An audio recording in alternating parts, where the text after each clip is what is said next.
I love you rural grandma hot fish soup. Bibinagar नाम के गांव में एक बूढ़े और गरीब पति पत्नी रहते थे। एक हादसे में उनके बेटे और बहू की मृत्यु हो गई, इसीलिए उन्होंने अपने पोते को बड़े लाड प्यार से पाला। उसकी दादी जो कुछ भी बनाती बलराम बड़े प्यार से खाता था। खाने की ओर उसकी रुचि को देखकर दादी माँ ने उसे खाना बनाना भी सिखाया। इस तरह बलराम ने अच्छी तरह खाना बनाना भी सीखा। बलराम बड़ा हुआ। अब वो एक होटल मैनेजमेंट कॉलेज में पढ़ाई कर रहा था। वहां पर भी खाना बनाने के क्लास में बड़े ध्यान से सुनता था। उस कॉलेज में खाना बनाने में हमेशा वो फर्स्ट आता था।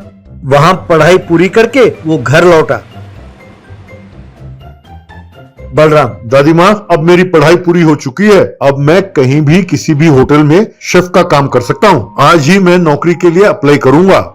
अपने गांव में किस होटल में काम करने का इरादा है बेटा? यूं पूछा। तब बलराम अरे मेरी भोली दादी माँ, मैं एक स्टार होटल में काम करने वाला हूँ, अपने गांव में नहीं, बड़े शहरों में। तब दादाजी, तो क्या हमारे गांव में तुम्हें नौकरी नहीं मिलेगी बेटा? तुम हमें छोड़कर शहर चले जाओगे? तब दादी माँ, अरे बेटा, जब तुमने कहा तुम पढ़ाई करना चाहते हो तो हमने सोचा तुम्हें नौकरी अपने गांव में ही मिलेगी। अगर पहले ही पता होता कि तुम शहर में नौकरी करने वाले हो तो शायद हम तुम्हें पढ़ाते ही नहीं। तब बलराम, अरे दादा दादी, इतने छोटे से गांव में अगर मैं नौकरी करूंगा तो जिंदगी में आगे कैसे बढ़ूंगा, आप ही बताओ। और वैसे भी शहर यहाँ से कौन सी बहुत दूर है, 1 घंटे का ही तो सफर है। मैं जब तब आके मिलता रहूंगा, या फिर आप दोनों भी मेरे साथ चलो। तब दादी, ठीक है बेटा, तुम्हारी जिंदगी है, तुम्हारी मर्जी। हम ये गांव छोड़कर नहीं आ सकते बेटा, हम तो अपनी जान यही देंगे।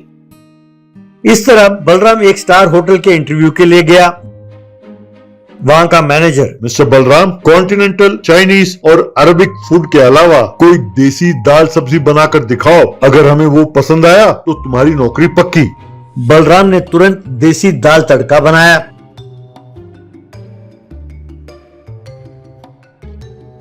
उसका स्वाद चख के मैनेजर, वाह, वंडरफुल, क्या तुमने ये अपने कॉलेज में सीखा है? तब बलराम, नहीं सर, ये मेरे दादी ने मुझे सिखाया। सच तो ये है सर कि मैं जो कुछ खाना बनाता हूँ उसमें मेरे दादी माँ का स्टाइल होता है, इसीलिए हमेशा मैं कॉलेज में फर्स्ट आता था।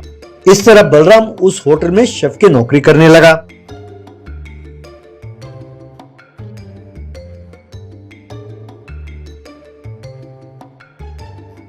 हर रोज वो अपने दादा दादी से फोन पर बात करता था।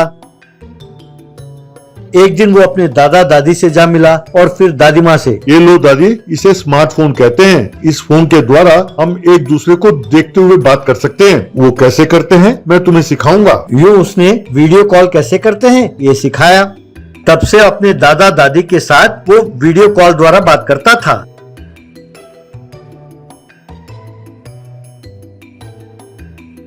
एक दिन दादाजी तालाब में जाकर मछली पकड़ कर लाए।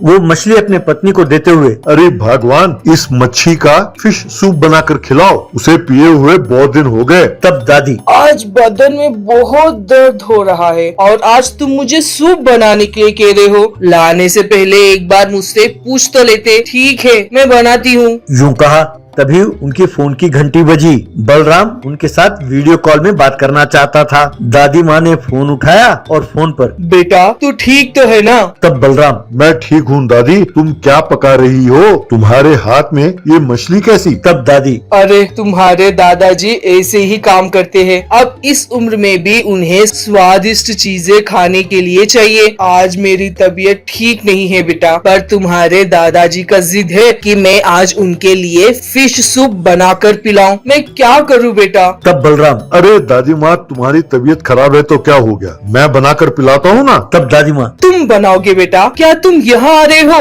अब तुम्हारे दादाजी इतनी देर नहीं रुकने वाले, उन्हें वैसे भी बहुत ज्यादा भूख लगती है बेटा। तब बलराम, अरे दादी, मैं बहुत पहले आ चुका हूँ, जरा बाहर झांक कर तो देखो।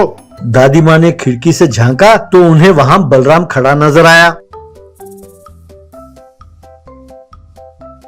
तब बलराम ने घर में आकर फिश सूप बनाकर पिलाया।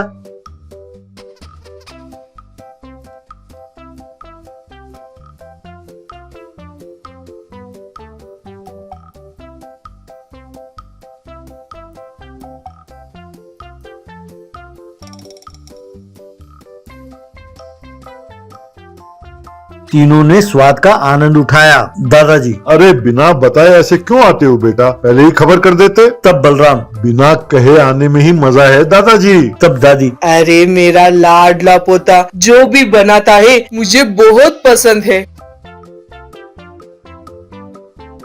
यूं बलराम बिना बताए जब तब आता था और उनके पसंद का खाना बनाकर उन दोनों बूढ़ों को बहुत खुश रखता था।